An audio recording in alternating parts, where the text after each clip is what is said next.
বিয়ের দেনমোহর কি দেনমোহর আছে নাকি একটা ব্যবসা? বিয়ের পবিত্রতাকে নারীরা আজ নিলামে তুলেছে। দেনমোহরের নামে তারা পুরুষের ঘাড়ে চাপিয়ে দেয় ঋণের বিশাল বোঝা, যা শোধ করতে জীবন যায়।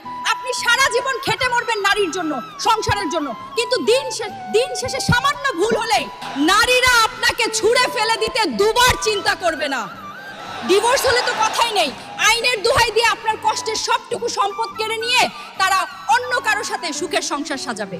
অথচ সমাজ নারীদের ভিকটিম কার্ড দেখে গলে যায়, আর পুরুষের বোবা কান্না শোনার মতো কেউ থাকে না। যে স্ত্রী একটু ঝগড়া হলেই স্বামীকে ডিভোর্সের কথা শোনায়, সেসব স্ত্রীকে বলছি ডিভোর্স নেওয়ার আগে অন্তত একদিন একজন বিধবা নারীর সঙ্গে সময় কাটিয়ে দেখুন।